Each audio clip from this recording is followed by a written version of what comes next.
নমস্কাৰ, আপুনি চাবলৈ আৰম্ভ কৰিছে দ্য ক্ৰছ কাৰেণ্ট শ্ব'।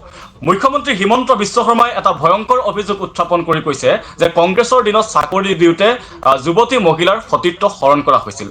এই ভয়ংকৰ অভিযোগটো সন্দৰ্ভত কংগ্ৰেছৰ প্ৰতিক্ৰিয়া কি সেই সন্দৰ্ভত আমি কথা পাতিম। আমাৰ সৈতে আজি উপস্থিত আছে মহিলা কংগ্ৰেছৰ সভানেত্ৰী মীৰা বৰঠাকুৰ। মীৰা বৰঠাকুৰ বাইদেউ, আপোনাক স্বাগতম জনাইছো। হয় আহ, আপুনি গহপুৰত আছে, নিৰ্বাচনী সভাত আপুনি ব্যস্ত হৈ আছে, তাৰ মাজতো আমাক সময় দিয়াৰ বাবে আপোনাক প্ৰথমে ধন্যবাদ জনাইছো। হয় এতিয়াৰ মুখ্যমন্ত্ৰী হিমন্ত বিশ্ব শৰ্মা আছিল কংগ্ৰেছৰ দিনৰ আটাইতকৈ শক্তিশালী আৰু তেওঁ কেইবাটা বিভাগৰ দায়িত্বশীল মন্ত্ৰী। আৰু তেওঁৰ বিভাগ কেইটাতে আটাইতকৈ বেছি নিযুক্তি হৈছিল বুলি কোৱা হয়, আৰু কেন্দ্ৰীয় চৰকাৰৰ পৰা সেই বিভাগ কেইটালৈ আটাইতকৈ বেছি ধন আহিছিল। এতিয়া যদি তেওঁ সেই সময়ৰ দুৰ্নীতি অনিয়মৰ কথা কয়, তেন্তে তেওঁ তাৰ বাবে দায়িত্ব ল'ব নালাগিব নেকি? তেওঁ সেই সময়ত দলৰ দায়িত্বত থকাৰ লগতে সাংবিধানিক পদবীত আছিল। তেতিয়া যদি কংগ্ৰেছত কিবা অনিয়ম হৈছিল, তেন্তে তেওঁ ইয়াৰ বাবে দায়বদ্ধ আৰু জবাবদিহি নহয় নেকি? চাওক, মাননীয় মুখ্যমন্ত্ৰীজনে সন্তুলন হেৰাইছে। মাননীয় মুখ্যমন্ত্ৰীজনে ধাৰত পুত গৈছে, গতিকে আবুল তাবুল বকিছে। মই মুখ্যমন্ত্ৰীক সকীয়াই দিব বিচাৰিছো যে অসমৰ মহিলাক যিসকলে কংগ্ৰেছৰ দিনত চাকৰি লৈছিলে তেওঁলোকৰ প্ৰতি যি অসন্মানজনক তেওঁ মন্তব্য ৰাখিছে, 24 ঘণ্টাৰ ভিতৰত তেওঁ অসমৰ মহিলা সমাজৰ ওচৰত ক্ষমা খোজা উচিত। আৰু আমি ইতিমধ্যে তেখেতক 24 ঘণ্টা সময়ৰ ভিতৰত ক্ষমা খুজিবৰ কাৰণে দাবী জনাইছো।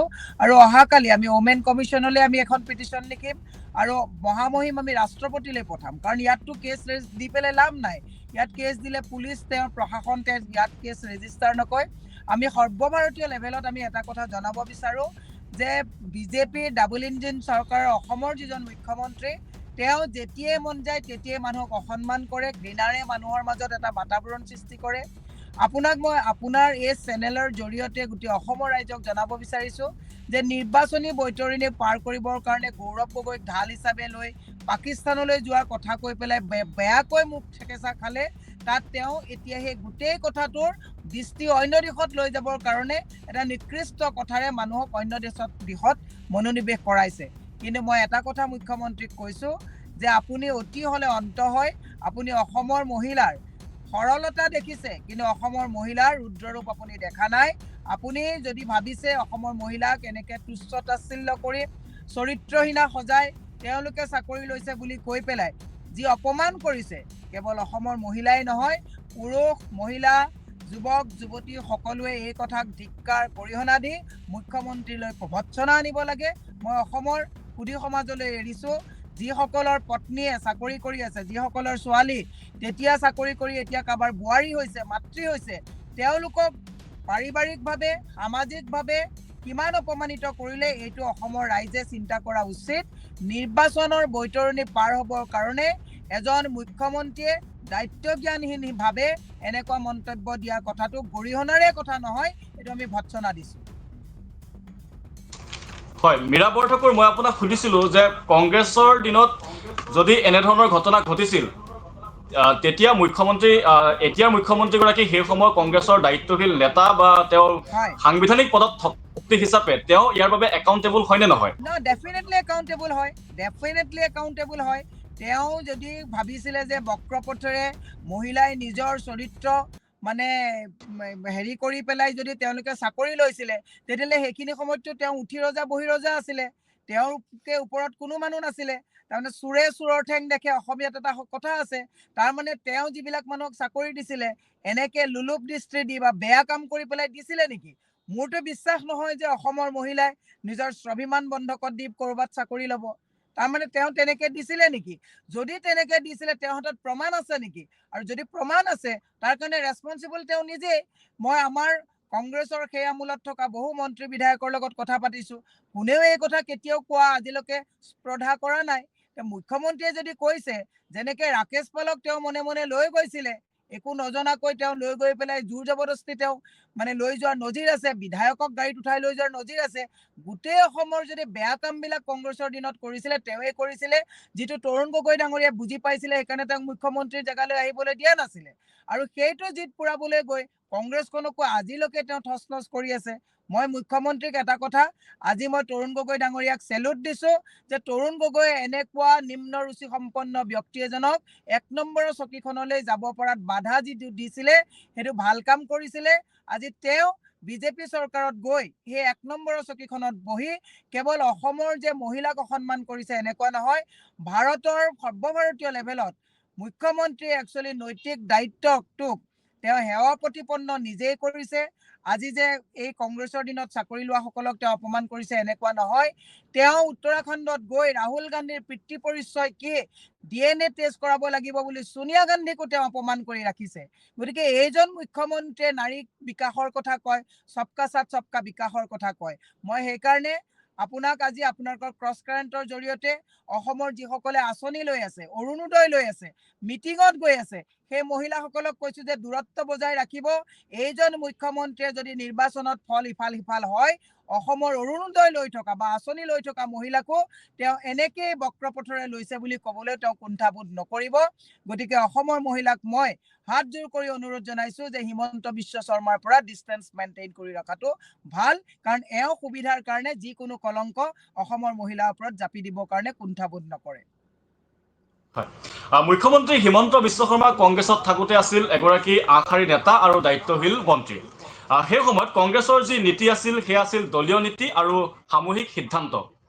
যদি এতিয়া মুখ্যমন্ত্ৰী হিমন্ত বিশ্ব শৰ্মাই ব্যক্তি হিচাপে নিজক আঁতৰাই ৰাখে সেই সময়ৰ কংগ্ৰেছৰ কাৰ্যকলাপৰ পৰা, কংগ্ৰেছত থাকোঁতে তেওঁ যদি কংগ্ৰেছৰ নীতি বা কাৰ্যকলাপৰ সৈতে একমত নাছিল, তেন্তে তেওঁৰ ব্যক্তিগত অৱস্থান কি আছিল, তেওঁ ইয়াৰ বিৰোধিতা কৰিছিল নেকি, ইয়াৰ কিবা ৰাজহুৱা প্ৰমাণ আপোনালোকৰ হাতত আছে নেকি? ডেফিনেটলি নাই। আপোনাক মই এটা কথা কৈছো, কোনো মহিলাই এটা চাকৰিৰ বাবে নিজৰ স্বাভিমান, নিজৰ স্বভাৱ চৰিত্ৰক কেতিয়াও বন্ধকত নথয়। এই কথাটো কোনো প্ৰমাণ থকাৰ কুৱেশ্যন ডাজ নট এৰাইজ।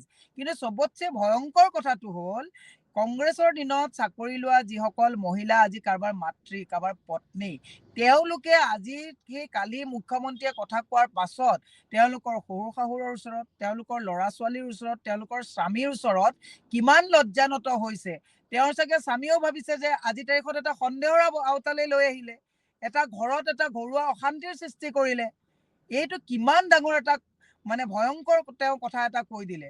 আৰু আজি তাৰিখত মই সেইকাৰণে আপোনাক আকৌ দোহাৰিছো যে আঁচনিৰ পিছত মিটিঙত গৈ চেলফি উঠা মহিলাসকলক কৈছো, সাৱধান থাকক, নহলে মুখ্যমন্ত্ৰীয়ে কৈ দিব যে চেলফি উঠিবলৈ আহোঁতেও তেওঁলোকে এটা বেয়া ৰাস্তাৰে আহি চেলফি উঠি অৰুণোদয় লৈছে বুলি ক'বলৈ তেওঁ কুণ্ঠা নকৰিব। গতিকে যাতে পাৰিবাৰিক অশান্তি নহয়, সমাজত মহিলাৰ যাতে চৰিত্ৰ হনন নহয়, তাৰ কাৰণে মই সকলোকে আহ্বান জনাইছো যে keep distance from Himanta Biswa Sarma. মহিলাবিলাকক মই কৈছো যে ডিষ্টেন্স মেইনটেইন কৰিব দিছো, কাৰণ এওঁ নহলে আকৌ মহিলাক কিন্তু এনেকে ভুলন্ঠিত কৰিব স্বাভিমানক। মীৰা বৰঠাকুৰ, তেওঁ ব্যক্তি হিচাপে তেতিয়া কংগ্ৰেছ দলৰ কাৰ্যকলাপৰ পৰা তেওঁ নিজক আঁতৰাই ৰাখে। মই আপোনাক সুধিছো যে তেওঁ সেই সময়ত দলীয় যি সিদ্ধান্ত আছিল সেই সিদ্ধান্তসমূহৰ তেওঁ এতিয়া তাক বিৰোধিতা কৰিছে, তীব্ৰ সমালোচনা কৰিছে, কিন্তু তেওঁ সেই সিদ্ধান্তসমূহক বিৰোধিতা কৰাৰ, তেওঁ কিবা ব্যক্তিগতভাৱে বিৰোধিতা কৰাৰ আপোনালোকৰ হাতত কিবা তথ্য প্ৰমাণ আছে নেকি? এনেকুৱা কোনো তথ্য প্ৰমাণ নাই। তেওঁ ব্যক্তিগতভাৱে সিদ্ধান্তৰ পৰা কোনো আঁতৰাই ৰখা নাই। তেওঁ বিভিন্ন ধৰণৰ কেলেংকাৰীৰ পৰা SS আলুৱালিয়ে যেতিয়া ৰেড কাৰ্পেটৰ তলত থকা ফাইলবিলাক অপেন কৰিম বুলি কোৱাৰ কাৰণে তেওঁ একচুৱেলি মুখ্যমন্ত্ৰী হৈ ফাইলবিলাক ক্লিন কৰিব বিচাৰিছিলে, আৰু সেইটো যেতিয়া কৰিব নোৱাৰিলে তৰুণ গগৈৰ লগত বিৰোধ কৰি পেলাই বিজেপিত গৈ পেলাই ৱাশ্বিং মেচিনত গৈ পেলাই নিজে বাচিবৰ কাৰণেহে গৈছে। তেওঁ কোনো ধৰণৰ তেওঁ কেতিয়াও দলীয় সিদ্ধান্ত বা চৰকাৰী সিদ্ধান্তৰ পৰা কেতিয়াও তেওঁ আঁতৰি থকা নাছিলে। কংগ্ৰেছ দলত থাকোঁতে কংগ্ৰেছত যিমান অনিয়ম হৈছে, যিমান দুৰ্নীতি হৈছে, সকলোবিলাক তেওঁৱে কৰিছিলে। আৰু যদি এনেকুৱা দুৰ্নীতি আৰু অনিয়ম হৈছে, কংগ্ৰেছৰ কোনো মানুহে এনেকুৱা নিম্ন পৰ্যায়ৰ কথা ক'ব নোৱাৰে যদি অনিয়ম হৈছে তেওঁৱে কৰিছে। মোৰ বিশ্বাস নহয় যে অসমৰ মহিলাই এটলিষ্ট চাকৰি লোৱাৰ ক্ষেত্ৰত, কৰ্মৰ ক্ষেত্ৰত এনেকুৱা অনিয়ম ল'ব। আৰু বিপ্লৱ শৰ্মাৰ প্ৰতিবেদনৰ কথা তাত উল্লেখ কৰিছে। মই সন্মানীয় বিপ্লৱ শৰ্মাৰ প্ৰতিবেদনতো এনে ঘটনা মানে যিটো হৈছে এইটো ৰাজহুৱা কৰিব লাগে, আৰু যদি সঁচা হয় এই কথাটো অত্যন্ত দুৰ্ভাগ্যজনক কথা। এই কথাটোৰ কোনো প্ৰমাণ নথকা কথা এটাক মনে সাজি উদ্দেশ্য প্ৰণোদিতভাৱে গৌৰৱ গগৈ কথাটোৰ তল পেলাবৰ কাৰণে, কাৰণ তাত ভালকৈ মুখ থেকেচা খালে। তেওঁ গম পালে যে গৌৰৱ গগৈ পাকিস্তানলৈ যোৱা, কালি দিগন্ত কলিতাই গোটেই পাকিস্তানলৈ যোৱা গোটেই টেৰিফখন টয়লেটত কেতিয়া যায়, বাথৰুমত মানে কেতিয়া যায়, কেতিয়া ডিনাৰ কৰে গোটেইখন দিছিলে। যেতিয়া গম পালে যে এইটো মুখ থেকেচা খোৱা, সেইটো তল পেলাবৰ কাৰণে তাৎক্ষণিকভাৱে এটা কথা লৈ আহিছে। গৌৰৱ গগৈ ভয়ে তেওঁক আবুল তাবুল বকাইছে। গৌৰৱ গগৈ ভৱিষ্যতৰ তেওঁ চকীখনৰ চকী খুৰা লৰাব বুলি গম পায়। তেওঁ কেতিয়া কি কৈছে মানসিক সন্তুলন হেৰাইছে, য'ত তেওঁ আজি তাৰিখত সেইকাৰণে এনেকুৱা ধৰণৰ কথাবিলাক কৈছে। মই কৈছো যে এইটো গৌৰৱ গগৈৰ ভূতে খেদি থকা হিমন্ত বিশ্ব শৰ্মাই গৌৰৱ গগৈ কথাটোত মুখ থেকেচা কহাই আবুল তাবুল বকি অসমৰ মহিলাৰ স্বাভিমান আৰু চৰিত্ৰ হনন কৰিছে। এইটো দুৰ্ভাগ্যজনক কথাই নহয়, গৰিহণামূলক কথা। আৰু আমি তেওঁক ক্ষমা যদি নোখোজে গোটেই অসমতেই আমি তেখেতৰ হৈ ভৎসনাৰ আমি কাৰ্যসূচী ল'ম যে মুখ্যমন্ত্ৰীয়ে যেতিয়ালৈকে ক্ষমা নোখোজে আৰু ভৱিষ্যতে যাতে স্পৰ্ধা নকৰে অসমৰ মহিলা। চাওক, আমি আজি তাৰিখত কৰ্মৰত, ৰাজনৈতিকভাৱে কৰ্ম কৰোঁ, সৰু সুৰা ব্যৱসায় কৰোঁ, আমি ঘৰৰ পৰা গোটেই দিনটো আমি বাহিৰত ঘূৰি ফুৰোঁ। এনেকুৱা যদি কথা বাতাবৰণ হয়, প্ৰত্যেকবিলাকৰে ঘৰতে এটা সন্দেহৰ আওতাত আহি যাব। তেওঁৰো পত্নী আছে, তেওঁৰ ছোৱালী আছে, তেওঁৰ পত্নীও গোটেইখন ঘূৰি ফুৰে। গতিকে তেওঁৰ মাজতো মানুহৰ এটা সন্দেহ আহিব। গতিকে মই এটা কথা কৈছো, যাৰ পত্নী আছে, মাতৃ আছে, তেওঁৰ মাতৃও এগৰাকী শিক্ষয়িত্ৰী আছিলে, তেওঁৰ পত্নীও এগৰাকী স্বাৱলম্বী মহিলা, তেওঁ বিভিন্ন ব্যৱসায় কৰি থাকে অনবৰতো। হিমন্ত বিশ্ব শৰ্মা তেওঁৰ লগত নাথাকে। যে এনে পৰ্যায়ত যদি মহিলা বাহিৰলৈ গ'লে, মহিলা অৰ্থনৈতিকভাৱে স্বাৱলম্বী হ'লে, বক্ৰপথৰে লোৱা হয়, ই কি সূচাইছে, ই এক বৃহৎ প্ৰশ্ন। মুখ্যমন্ত্ৰী সেইকাৰণে কৈছে ওপৰলৈ থুই পেলালে গাত পৰে। গতিকে আপুনি এনেকুৱা ধৰণৰ উদ্ভট মন্তব্য নিদিবৰ কাৰণে মুখ্যমন্ত্ৰীক মই কঠোৰ ভাষাৰে নিন্দা কৰাই নহয়, আকৌ মই তেওঁক কৈছো যে আপুনি মানুহৰ ওচৰত, অসমৰ মহিলাৰ ওচৰত আপুনি ক্ষমা খোজক। তেওঁ মহিলাৰ শীতলাৰ ৰূপ দেখিছে, মহিলাৰ কালি আৰু দুৰ্গা ৰূপ দেখা নাই। অসমৰ মহিলাৰ সৰলতা দেখিছে, অসমৰ মহিলাৰ খং তেওঁ দেখা নাই। গতিকে অসমৰ মহিলাৰ যাতে খং উঠাই নলয়, তাৰ কাৰণে মই মুখ্যমন্ত্ৰীক আহ্বান জনাইছো। হয়, মই আপোনাক প্ৰশ্নটো সোধাৰ কথাই আছিল যে মুখ্যমন্ত্ৰীৰ এই ভাষ্যৰ দ্বাৰা অসমীয়া মহিলা যুৱতীৰ আপোনালোকৰ দিনত বা কংগ্ৰেছৰ দিনত চাকৰি লাভ কৰা মহিলা যুৱতীসকলৰ চৰিত্ৰ হনন হ'ল নেকি বা সন্দেহৰ আৱৰ্তলৈ ঠেলি দিয়া হ'ল নেকি, সেই প্ৰশ্নটোৰ উত্তৰ আপুনি ইতিমধ্যে দিছে। মোৰ শেষৰটো প্ৰশ্ন আপোনালৈ, বিজেপিত যোগদান কৰাৰ পাছত মুখ্যমন্ত্ৰী হৈ হিমন্ত বিশ্ব শৰ্মাই কংগ্ৰেছৰ শাসনকালত হোৱা দুৰ্নীতি অনিয়মৰ তীব্ৰ সমালোচনা কৰিছে। এই সমালোচনাৰ জৰিয়তে তেওঁ এটা নিজৰ নতুন ৰাজনৈতিক চিনাকি গঢ়ি তুলিবলৈ চেষ্টা কৰিছে। কিন্তু কংগ্ৰেছৰ দিনত তেওঁ বহন কৰা বিভাগসমূহত যি নিযুক্তি দিছিল, তাৰ কোনো আইনগতভাৱে কোনো দোষ প্ৰমাণ নহলেও এগৰাকী আগশাৰীৰ নেতা আৰু এগৰাকী সাংবিধানিক পদত অধিষ্ঠিত ব্যক্তি হিচাপে তেওঁ দলৰ বা চৰকাৰখনৰ সকলো কাৰ্যকলাপৰ নৈতিক আৰু ৰাজনৈতিকভাৱে তেওঁ জবাবদিহি। এতিয়া ৰাজনীতিত ব্যক্তিগত জবাবদিহিতাতকৈ আপোনাৰ যিটো দলীয় দায়িত্বত আপোনাৰ অধিক গুৰুত্ব দিয়া হয়। গতিকে হিমন্ত বিশ্ব শৰ্মাও যে সেই সময়ৰ সকলো কাম কাজৰ বাবে দায়বদ্ধ, সেই কথাটো আপোনালোকে মানুহৰ মাজত প্ৰতিষ্ঠা কৰিবলৈ পাৰিছে নে নাই পৰা? ডেফিনেটলি তৰুণ গগৈ ডাঙৰীয়াই তেওঁ বহুত খেলি মেলি কৰাৰ কাৰণে তেওঁক একচুৱেলি লাষ্টত বেকফুটত ৰাখিছিলে, তেওঁ যাতে 1 নম্বৰৰ ছিটখনলৈ যাব নোৱাৰে। তৰুণ গগৈ ডাঙৰীয়া বহুত দূৰদৰ্শী এজন নেতা আছিলে, আৰু সেইবোৰ তেওঁ খং এতিয়ালৈকে তুলি আছে। মই আপোনাক এটা কথা কৈছো, তেওঁ কংগ্ৰেছৰ দিনত হোৱা অনিয়ম, কংগ্ৰেছৰ দিনত হোৱা দুৰ্নীতিৰ কথাটো বাদ দিব দিয়কচোন। তেওঁ তুলিৰাম ৰংহাঙে 200-300 কোটি টকীয়া ৰাজপ্ৰসাদ বনাইছে। তেওঁ য'ত গাঁওবুঢ়াই 20 টকা চাহৰ কাৰণে পইচা ললে পুলিচ লগাই গাঁওবুঢ়াক একশ্যন ল'ম বুলি কৈছিলে। আজি তুলিৰাম ৰংহাঙৰ যিটো ৰাজপ্ৰসাদ বনাইছে, তুলিৰাম ৰংহাঙৰতো তেনেকুৱা কোনো বিজনেছ থকা কথা আমি শুনা নাই। তেওঁক তুলিৰাম ৰংহাঙৰ ঘৰত পুলিচ কেতিয়া পঠাব? দেৱলাল গাৰ্লুছাৰ ওপৰত আপুনি ডিমা হাছাওত গোটেই ৰাইজে বিজেপি কৰ্মী ফ্লেগ লৈ লৈ বাহিৰত ওলাই আহিছে যে ৰেড হল মাইনিঙৰ ক্ষেত্ৰত তেওঁ তাত জড়িত বুলি আমি কোৱা নাই, বিজেপি মানুহৰ ফুটেজ আমাৰ হাতত আছে। তেওঁক ধৰিবলৈ পুলিচ বিচাৰি নাপায়। হিমন্ত বিশ্ব শৰ্মাৰ মুখত দুৰ্নীতিৰ কথা ক'লে, লুই বাৰ্জাৰ, সাৰদা কেলেংকাৰী, বিভিন্ন ধৰণৰ ডিমা হাছাও কেলেংকাৰী, বিভিন্ন কেলেংকাৰী, মেইন কংগ্ৰেছত থকা কংগ্ৰেছ দলটোত কোলা দাগ লগোৱা মানুহজনে তেওঁ নাছিলে জানো? APSCৰ কেলেংকাৰীৰ পৰা বিভিন্ন কেলেংকাৰীলৈকে। গতিকে শুনক, ওপৰত থুই পেলালে গাত পৰে। হিমন্ত বিশ্ব শৰ্মাৰ কেলেংকাৰীৰে গোটেই বগা চোলাটোত ক'লা ক'লা দাগ থকাৰ পিছত তেওঁ এতিয়াতো কংগ্ৰেছত তেনেকুৱা কোনো দুৰ্নীতি কৰা মানুহ নাই। যিসকল আছিল তেওঁৰ লগত গোটেই ছেটটোৱে গুচি গ'ল। পানৰ চিণ্ডিকেট, কণীৰ চিণ্ডিকেট, মাছৰ চিণ্ডিকেট, এই শিলৰ বালিৰ গোটেই চিণ্ডিকেট চলোৱা মানুহ হোল ছেটটো তেওঁ উঠাই লৈ যোৱা নাই জানো? যিবিলাক কংগ্ৰেছৰ দিনত থাকোঁতে দুৰ্নীতি ভ্ৰষ্টাচাৰ কৰিছিলে গোটেই সেটটো এতিয়া বিজেপি ৱাশ্বিং মেচিনত লৈ গৈ বিজেপি চলাই থকা নাই জানো? বিজেপি আজি তাৰিখত ক'ত বিজেপিয়ে চলাই আছে? বিজেপি আজি তাৰিখত কংগ্ৰেছৰ পৰা যোৱা দুৰ্নীতি ভ্ৰষ্টাচাৰীৰে নিমজ্জিত এছ চালুৱালীয়ে কোৱা সেই ফাইলৰ তলত সোমাই থকা মানুহবিলাকে আজি পুৰণি কংগ্ৰেছীকেইটাই বিজেপি চলাই থকা নাই জানো? গতিকে মই মুখ্যমন্ত্ৰীক এটা কথা কৈছো, ইমানবোৰ গাত হিন্দীত এটা কথা আছে যে जो शीशे के घर में रहते हैं दूसरा का घर में वो पत्थर नहीं फेंकते हैं। কিন্তু হিমন্ত বিশ্ব শৰ্মা গোটেই নিজৰ চিচা ঘৰটোত থাকি কংগ্ৰেছত তেওঁ পাথৰ দলিয়াই আছে। এইটোৱে তেওঁ এদিন পতনৰ কাৰণ আহিব।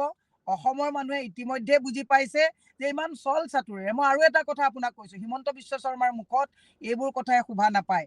উজনিত মিয়াৰ ভোট নালাগে বুলি কয়, শ্ৰীভূমিত গৈ কয় যে মুছলমান মাতৃ মই তেওঁলোকৰ সন্তানৰ নিচিনা।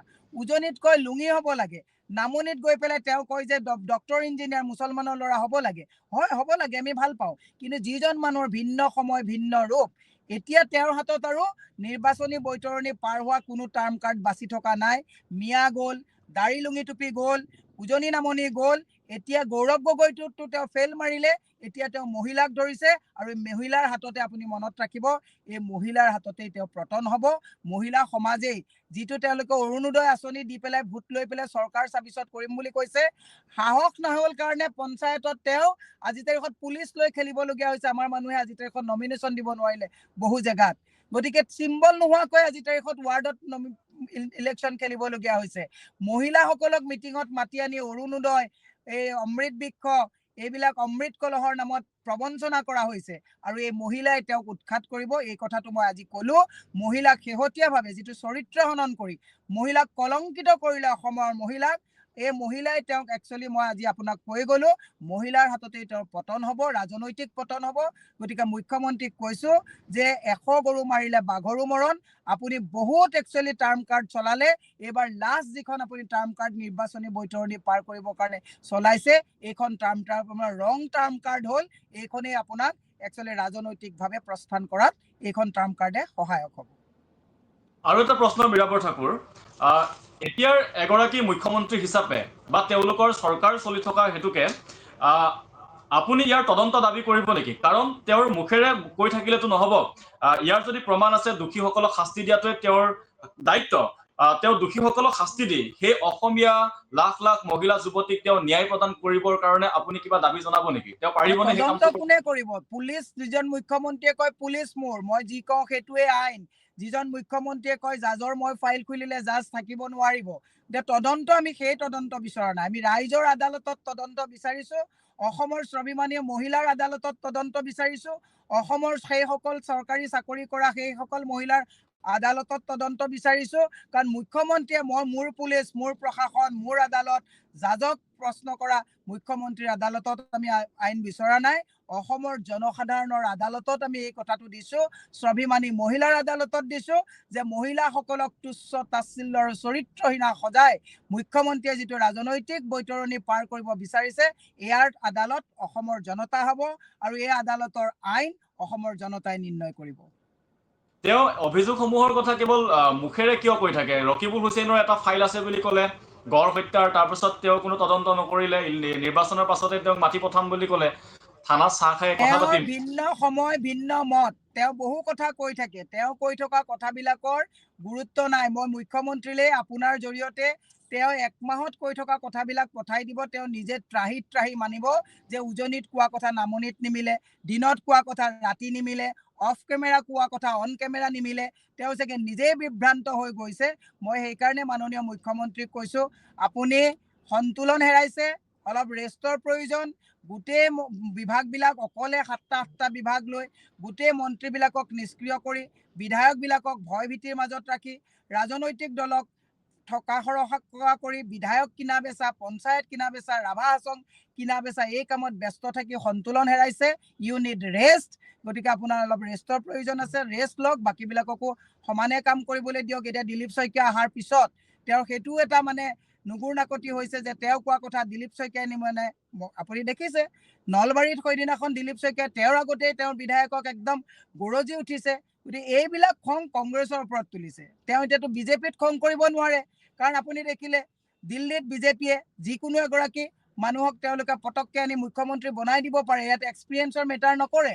গতিকে তেওঁ গম পাইছে যে দিলীপ শইকীয়া আৰু সৰ্বানন্দ সোণোৱাল গোট খোৱাৰ পাছত তেওঁৰো যে চকী থৰক বৰক হৈছে, তাত খং দেখাব নোৱাৰি অসমৰ মহিলাৰ ওপৰত খং কৰিছে, গৌৰৱ গগৈৰ ওপৰত খং কৰিছে, কংগ্ৰেছৰ ওপৰত খং কৰিছে। মই কৈছোঁ খং মানে চাণ্ডাল, খং কৰিব নাপায়।